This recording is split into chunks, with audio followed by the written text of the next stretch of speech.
പടികടന്നെത്തുന്ന പവനിത്വനും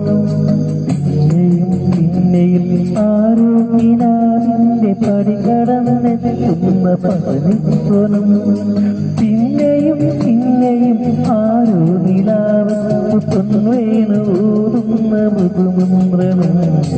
പിന്നെയും പിന്നെയും ആരോഗ്യനാവിന്റെ പടികടന്നെത്തുന്ന പവനിത്വനും